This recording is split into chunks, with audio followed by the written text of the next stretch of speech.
Psalm 28. Let's read. To you, Lord, I call. You are my rock. Do not turn a deaf ear to me. For if you remain silent, I shall be like those who go down to the pit. Hear my cry for mercy as I call to you for help, as I lift up my hands towards your most holy place. Do not drag me away with the wicked, with those who do evil, who speak cordially with their neighbours, but harbour malice in their hearts. Repay them for their deeds and for their evil work. Repay them for what their hands have done and bring back on them what they deserve. Because they have no regard for the deeds of the Lord and what his hands have done. He will tear them down and never build them up again. Praise be to the Lord, for he has heard my cry for mercy. The Lord is my strength and my shield. My heart trusts him and he helps me. My heart leaps for joy, and with my song I praise him. The Lord is the strength of his people, a fortress of salvation for his anointed one. Save your people and bless your inheritance. Be their shepherd and carry them forever. One of the things I've been struck by as we've gone through these psalms together is so often when the psalmist is in a tight spot, what they desire most, what they hunger for more than anything else is just to be close to God, to know that he's with them, to know that he's hearing, to know that he's there. Verse 1, you're my rock, do not turn a deaf ear to me, for if you remain silent, I shall be like those who go down to the pit. What David fears most isn't actually his own circumstances, the danger perhaps around him, but the silence of God.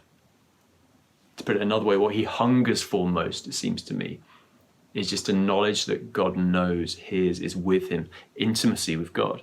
He stretches out his hands, verse 2, towards the most holy place. That's the place of intimacy, that holy place in the temple where God shows up in power.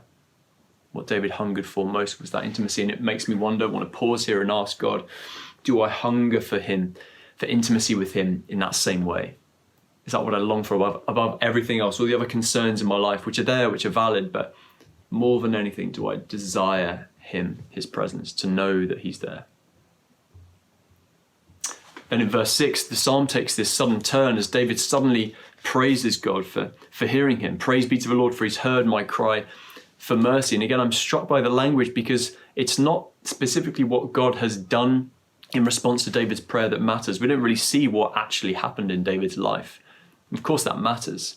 But what matters most to David is the fact that God has heard his cry. God has showed up. God has shown himself to be faithful, shown himself to be trustworthy. He's, if you like, confirmed the relationship. What matters most to David is the relationship. Relationship with God for him isn't a means to an end, to get safety, to get security, to get relief from suffering. It is the prize in and of itself. I wonder as you think about ways that God has answered prayers and confirmed his faithfulness. Have you had those times where your heart has leapt for joy, just like David writes here? Maybe it's a chance to just give thanks for those ways in which God has, yes, he's answered your prayers, but more than anything, he's shown himself to be listening and to be there and to be faithful. Maybe it's a chance to give thanks, but maybe not. Maybe as you think, not many experiences come to mind where your heart has leapt for joy at the way God has answered prayer. And perhaps this is a chance just to ask him to help you really make him your shield, your strength, as it says in verse 7. Because it seems to me it's only as we do that, only as we really rely on him and put down our own strength and shield, if you like, the things that we put in place to make ourselves secure, that we really give him a chance to show up in power and show us the extent of his love and his mercy and his faithfulness, his trustworthiness. So only as we do that we can say with David, my heart trusts in him and he helps me. At the end of the psalm, David then turns his attention away from himself to God's people. And I'm struck by this because David's love and concern, what this says to me is David's love and concern was so great for his people that even though he was going through so much, he still had time, focus, hunger to pray for God's blessing on God's people. He turns his attention outwards, and it challenges me, no matter what I'm going through, to turn my attention outwards and to keep praying for others, to keep praying for our church.